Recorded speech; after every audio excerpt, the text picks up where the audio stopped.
Hello everyone, Shrimati मोहरी देवी Tapadia girls college के YouTube channel पे आपका स्वागत है।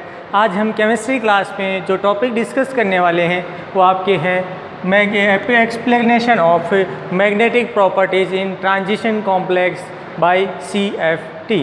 देखिए, इस वीडियो के अंदर अपन जो बात करने वाले हैं जनरली आपका जो D4, D5 और D6 एंड लास्ट D7, ये जो आपका विन्यास है या कॉन्फ़िगरेशन कह दें किसी भी कॉम्प्लेक्स के लिए, और ख़ासकर जो D ऑर्बिटल से रिलेटेड हैं उनके लिए अपन यहाँ पर डिस्कशन करने वाले।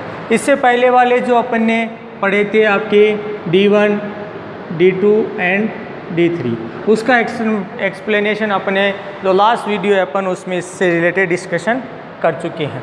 अब देखिए जनरली यहाँ पर जो किस तरह से एक्सप्लेनेशन किया जाएगा, तो यहाँ पर क्या बताया गया है कि आपके जो डी ब्लॉक के जो एलिमेंट्स हैं इनमें अपन ने कहा था कि जब इनमें क्या है कि इनके अंदर जैसे ही एक दूसरे से रिलेटेड जो इलेक्ट्रॉन हैं उनका डिस्ट्रीब्यूशन इस पूरे कॉम्प्लेक्स में हो जाता है। मतलब अपने एक तो Eg वाला, एक T2G वाला, इन दोनों के अंदर अपन बात करें तो यहाँ पर D1, D2 और D3 के लिए अपन ने बात की थी। तो ये जो लोअर एनर्जी वाले जो आपके ऑर्बिटल हैं उनमें इलेक्ट्रॉन का डिस्ट्रीब्यूशन कंप्लीट हो चुका।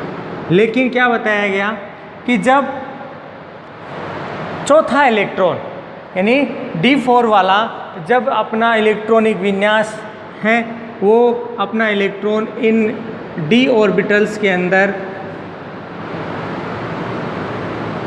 जब डिस्ट्रीब्यूट करता है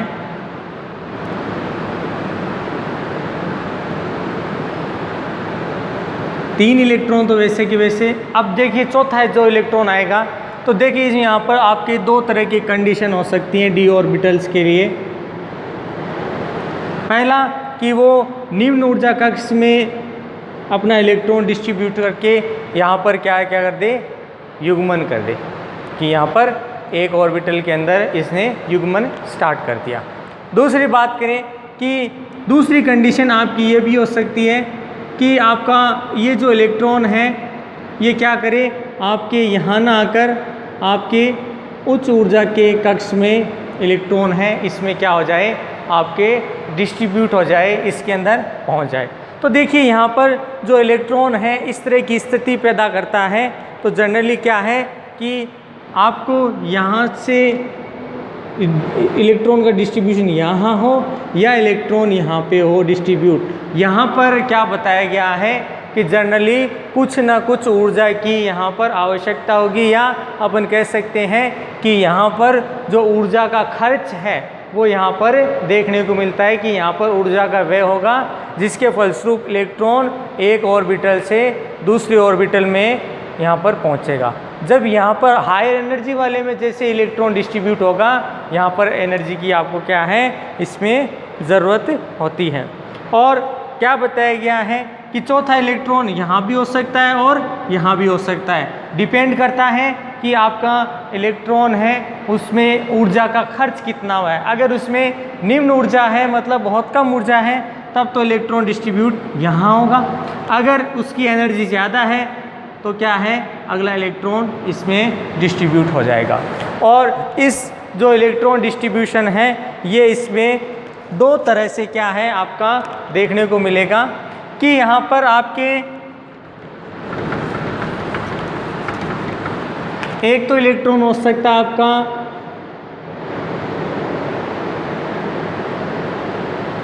कि यहाँ पर आपका जो कॉम्प्लेक्स फॉर्मेशन हो रहा है उसमें स्ट्रॉन्ग फील्ड लिगेंड क्या हो, उपस्थित हो।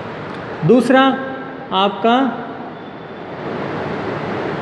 वीक फील्ड लिगेंड यहाँ पर आपका क्या हो, यहाँ पर उपस्थित हो। अब देखिए यहाँ पर आपको दोनों कंडीशन किस तरह से देखने को मिलेंगी। अगर यहाँ पर स्ट्रॉन्ग फील्ड लिगेंड क्या करे, इनके साथ जुड़े, मतलब इलेक्ट्रॉन का ये जो कॉम्प्लेक्स फॉर्मेशन हो रहा है स्ट्रॉन्ग फील्ड वाला यदि यहाँ पर उपस्थित हैं तो क्या बताया गया है कि यहाँ पर इलेक्ट्रॉन का कॉन्जुगेशन हो जाता है। अगला जो चौथा इलेक्ट्रॉन है वो इसी में आ जाता है। ये सामान्यतः लो स्पिन निम्न चक्रण के नाम से आपके जाना जाता है और इसके फलस्वरूप आपका जो चुंबकीय आघूर्ण होगा उसका मान यहाँ पे कम हो जाता है। कब? जब आपका फर्स्ट कंडीशन वाला स्ट्रॉन्ग फील्ड लिगेंड यहाँ पर उपस्थित हो। और ध्यान रखना है यहाँ पर आपका n-1d वाला जो ऑर्बिटल है वो क्या करेगा, भाग लेगा और उसकी वजह से यहाँ के इलेक्ट्रॉन हैं रीडिस्ट्रीब्यूट होकर क्या होंगे, युग्मन करेंगे। अब दूसरी बात करते हैं। दूसरा आपका है वीक फील्ड लिगेंड।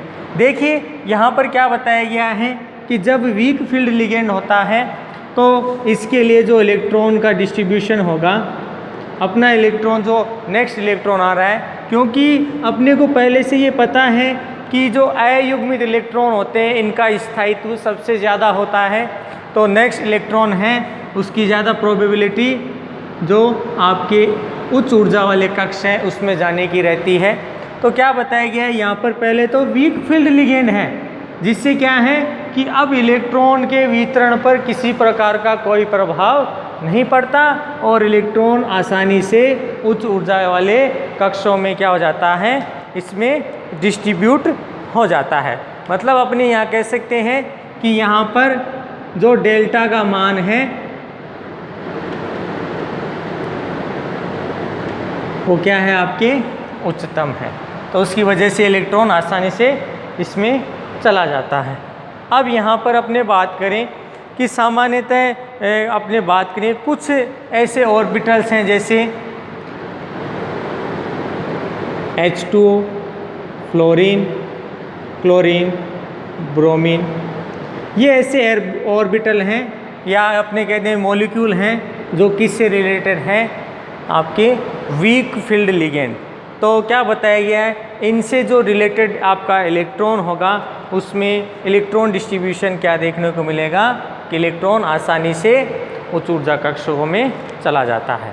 तो अपन यहाँ पर बात करें तो वीक फील्ड लिगेंड के लिए बात करें और सामान्यतः पहले अपन D4 के लिए करें तो इसके लिए विन्यास जनरली होगा T2G3 EG1, इस तरह का विन्यास है इसमें देखने को मिलता है।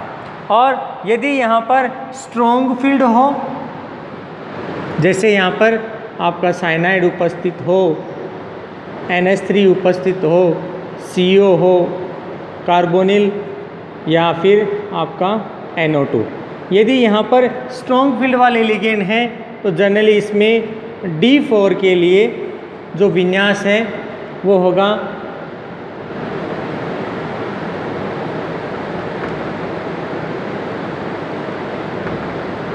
आपका, ये क्या हो जाता है, 0 हो जाता है। तो इस तरह से क्या बताया गया है, इनमें इलेक्ट्रॉन का जो डिस्ट्रीब्यूशन है सामान्यतः यहाँ पर देखा जाता है।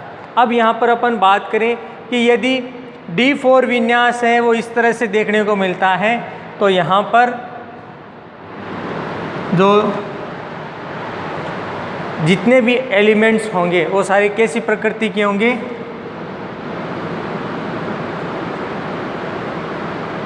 अनुचुंबकीय पैरा मैग्नेटिक प्रकृति के। यहाँ पर बात करें, देखिए यहाँ पर भी आपका इलेक्ट्रॉन, जैसे इसमें एक इलेक्ट्रॉन और आ गया तो 2 अयुग्मित इलेक्ट्रॉन तो है, तो ये भी क्या है आपका पैरा मैग्नेटिक की तरह बिहेव करेगा। बस इन दोनों के अंदर मुख्य अंतर यही होगा कि इनके द्वारा जो चुंबकीय आघूर्ण होगा, आपका मैग्नेटिक मोमेंटम होगा, वो क्या हो जाएगा, तुलनात्मक रूप से कम हो जाएगा कि भी यहाँ पर आपका ज़्यादा है और यहाँ पर आपका लेस मैग्नेटिक मोमेंटम देखने को, मतलब चुंबकीय आघूर्ण यहाँ पे कम और यहाँ पर आपको ज़्यादा देखने को मिलता है। और साथ में क्या बताया गया है कि इनके अंदर अपन एग्जाम्पल की बात करें तो एग्जाम्पल के हिसाब से भी देखें तो इनके अंदर अलग अलग जो कॉम्प्लेक्स हैं जो फॉर्मेशन हो रहे हैं, तो उसके हिसाब से भी क्या है कि इनमें इलेक्ट्रॉन का डिस्ट्रीब्यूशन बहुत ही रेयर कंडीशन वाला देखने को मिलता है कि एक हायर ऑर्बिटल है उसमें इलेक्ट्रॉन का जो डिस्ट्रीब्यूशन आसानी से इसमें पॉसिबल नहीं होगा। अब बात करते हैं एग्जाम्पल के लिए। जैसे अपने पास एग्जाम्पल है आपका CrH2 का होल 6 + 2, और इसी तरह से बात करें CrCN का होल 6 - 4। अब यहाँ पर इन दोनों के लिए बात करें, दोनों कॉम्प्लेक्स के लिए, तो यहाँ पर आपकी जो क्रोमियम है इसकी +2 ऑक्सीडेशन स्टेट है वो यहाँ पर पाई जाती है। मतलब यहाँ पर क्रोमियम जनरली वैसे तो D4 विन्यास वाला आपका वैसे पाया जाता है। तो क्या बताया गया है कि जो प्रथम संकुल है क्रोमियम का एक्वा संकुल, या इसको इस तरह से लिख दूं मैं, ये एक्वा संकुल है, इसके अंदर जो 4 अयुग्मित इलेक्ट्रॉन इसके अंदर पाए जाते हैं। और दूसरे में बात करें तो यहाँ पर आपके जनरली इसमें जो क्रोमियम का साइनाइड है इसमें आपके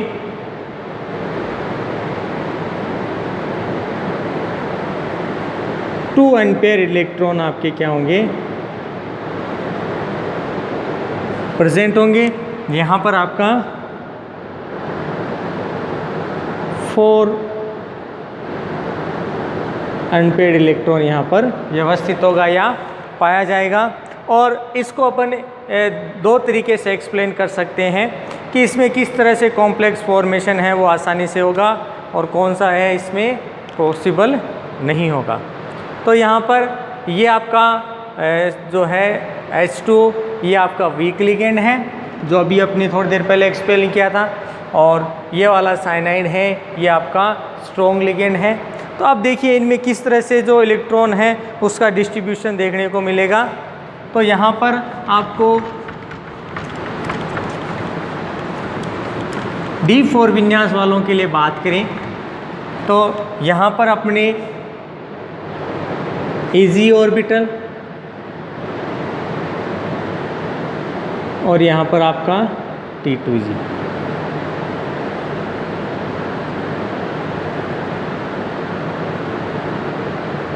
तो देखिए अब यहाँ पर अपने डिस्ट्रीब्यूट करते हैं अपने D4 विन्यास के लिए।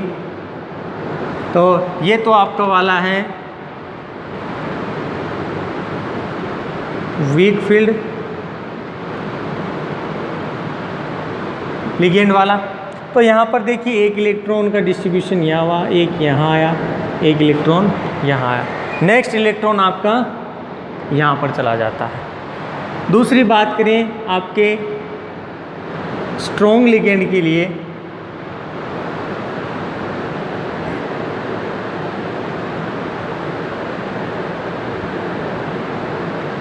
तो स्ट्रॉन्ग फील्ड के लिए बात करें तो यहाँ पर आपका एक इलेक्ट्रॉन यहाँ, एक यहाँ और 3 इलेक्ट्रॉन तो डिस्ट्रीब्यूट हो गए। नेक्स्ट जो चौथा इलेक्ट्रॉन आएगा वो यहाँ पर क्या कर लेगा, आपका पेयरिंग कर लेता है, युग्मन कर लेता है प्रबल क्षेत्र की वजह से। तो क्या बताया गया है, इस तरह से क्या है इनमें इलेक्ट्रॉन डिस्ट्रीब्यूशन है वो देखने को मिलता है। और इनमें अपने एग्जाम्पल की बात करें तो CrH2 का होल 6 + 2, इसके लिए बात करें CrCN का होल 6 - 4। तो देखिए इस तरह से ये एग्जाम्पल्स हैं, इनमें आसानी से क्या किया जाता है, D4 विन्यास को आसानी से एक्सप्लेन किया जा सकता है। तो तो स्टूडेंट्स अपने जो नेक्स्ट वीडियो आएगा उसमें अपन देखेंगे आपका D5, D6 और जो D7 है उसमें किस तरह से जो इलेक्ट्रॉन हैं उनका डिस्ट्रीब्यूशन पाया जाता है। तो टिल देन अपने जो नेक्स्ट वीडियो आएगा अपन उससे रिलेटेड बात करेंगे। होप यू आपको वीडियो पसंद आएगा। इस वीडियो को ज़्यादा से ज़्यादा लाइक करें, शेयर करें और इस वीडियो को देखने के लिए धन्यवाद।